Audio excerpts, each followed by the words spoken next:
So my name is Jamie Walton and I'm the head grower here at Raithwaite Sands End.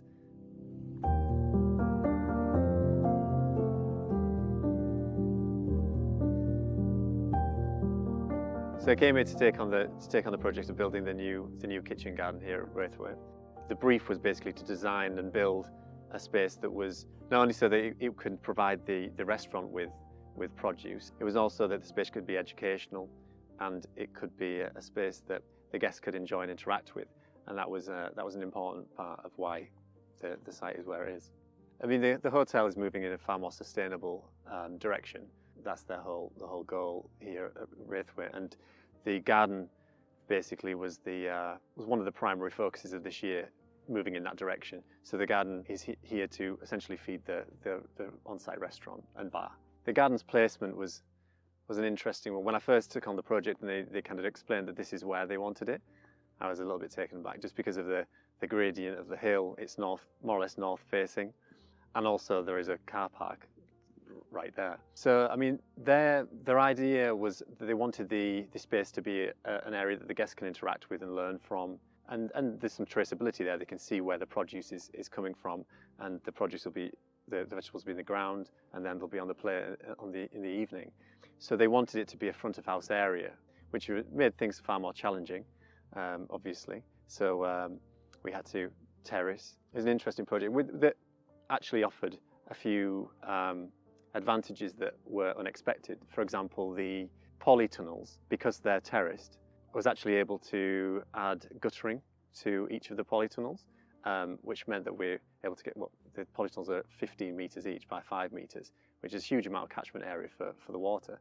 So there's a water catchment system built into all 3 polytunnels, which gives us a huge amount of resilience when it comes to water collection.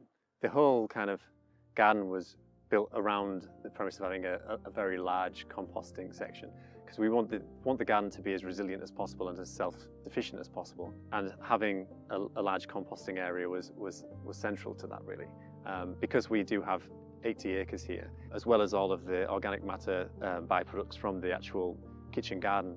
We also have plenty from the extra acreage we have, so that also gets put into the compost. So the idea is that going forward in the next couple of years, we'll be able to be more or less self-reliant in compost, water, and even seeds. Yeah, we do use a fair amount of kitchen waste. I mean, again, byproducts is a better word than waste. I think we use a lot of the byproducts from the kitchen. They come back up here, so it's a nice circular system that we send the things through, and anything that they can't use, although they do try and use more of the vegetable than would maybe conventionally be used. So the tops of beetroots and other things, they will send me some back, which I then add to the compost. Once the garden was set up, the beds were full, and guests started interacting with the space. That was really exciting. The first 6 months of this project, I kind of lived the project, really, and not a lot happens. A lot happens in that time frame, but not a lot of growing happens in that time frame. And I was trying to juggle building the site as well as ensuring that we had a full season, and that we were able to grow an array of things. So yeah, once that kind of culminated in the garden being full this year, and then a lot of the produce going to the kitchen, and also guests interacting with the space and being able to see where the things they're eating in the restaurant have come from. It was very interesting. It's all no dig. Even the terracing was all done by hand, so there was no machinery involved. So all no dig practices. Mulching is generally all we do. Compost could be leaf mould, organic straw, mulch, or even seaweed. We only use no dig practices. Pest pressure has been a bit of an issue, only because it's a newly established garden. But to be honest, it's already finding its balance. Finding obviously that no dig is really helping the soil regenerate, because it was in a bit of poor condition, and strengthening the plants, which is helping to deter the pests. Also, companion planting, interplanting is a practice that we employ here. So the beds are densely packed, or as densely packed as possible, with a variety of plants, and that obviously helps with keeping the pests at bay.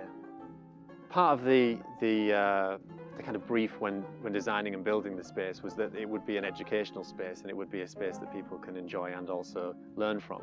So it was important for me to add in certain elements that were experimental and potentially educational. So the polyculture bed, as well as there's essentially a demonstration bed that's veg in one bed, coined by Hugh Richards, I think. Is approximately the size of an average yard or garden space that somebody could have, and just to show the amount of vegetables and the amount of produce that can be generated from that kind of space. But the polyculture bed has been particularly interesting because there's such a diverse array of plants within that one space. I've actually found that that space, that area, the soil health is building so quickly within that space. Because we built the garden no dig, so we used mulching to cover the lawn that was here prior. We had quite an issue with wireworm, which was something I didn't necessarily anticipate. They came through, and the only vegetation was the plants that I'd planted, so it had a bit of an issue with those. Other than that, really, there's not really been anything that hasn't kind of worked. I mean, the compost bays were interesting. Trying to build those on the hill. Had to build a bit of a platform which kind of fell down at one point, and then we eventually managed to get it to where it is now. Well, I mean, it's a beautiful place to turn up and work. A lot of deer here and rabbits, and they really aren't shy, so they will come and help themselves if left unchecked. I mean, even with the fences that we have, they will jump them, and we often find hoof prints here and there throughout the garden. So we'll check that there's no real issues, and then we'll do some harvesting for the kitchen. So we'll go through, ask the kitchen if there's anything they specifically need and or require for that day, and then from there we'll kind of go and harvest whatever they need, take it through, and then just get on with the kind of day's tasks, really. The coming season, we're aiming to kind of consolidate what we're doing here. So we'll start to build more of a collaboration between the garden and the chefs, the kitchen. And also we've got plans to develop a hotbed system, a site just behind, where we'll be able to produce throughout the colder months.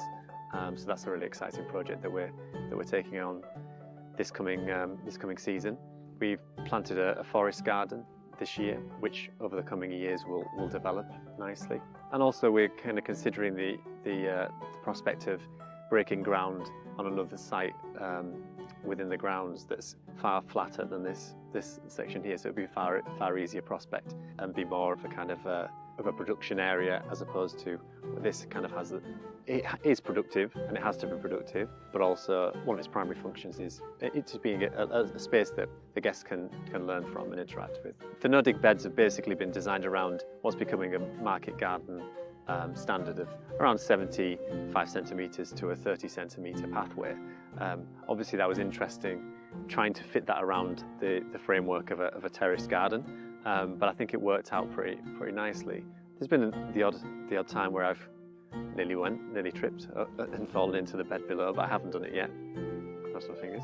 But I think that it actually visually adds something to the space, as well as allowing us to maximise the growing space within the garden. But having the beds terraced in such a way, I mean, it was a lot more work to first establish the beds, but obviously because they're no dig, there's very little work ongoing. So all we'll do is add a small amount of compost every year, and then sometimes grass clippings or straw mulch or whatever else. But that's all that it'll require. But I think the actual terrace beds do add something visually. So when you approach it, the car park, because of the gradient of the land here, the beds kind of stack up on one another, and they do add something visually, I think, to the space. And that's also kind of I bear that in mind when planting. So I'm thinking about the growing height of each plant, so that you're able to see as many of the plants as you can within the terrace system. Didn't quite work out with the Aztec broccoli. Yeah, it was definitely a challenging first year, having a drought and kind of one of the driest summers in maybe 20 odd years was fairly challenging, considering it was the first year that we established the garden. But employing the no-dig method really helped with that. And I mean, supporting the soil and the life within it, such as the mycorrhizal fungi and the fungal filaments, interacting and creating a symbiotic relationship with the plant roots, then enables them to kind of handle drought much better. And I think the whole garden was designed around resilience. So having stored water really helped. Mulching really helped. So grass clippings and straw mulch really helped. And the wood chip in the pathways definitely helps retain the moisture. So as well as composting everything that we can and creating our own compost to mulch the beds, I also grow a lot of green manure. Some of that we just cut and then add to the compost. But a lot of the time, if a bed is out of action, we'll use green manures. Or if there's taller growing plants within the bed, we often use things such as daikon radish or whatever else to undersow. So using the green manures is a way that we can add our own fertility without having to bring it in from anywhere else. So with using green manures as well as the composting system that we have, we shouldn't have to bring in any fertility. We should be able to create the fertility that the garden needs ourselves, which is our aim.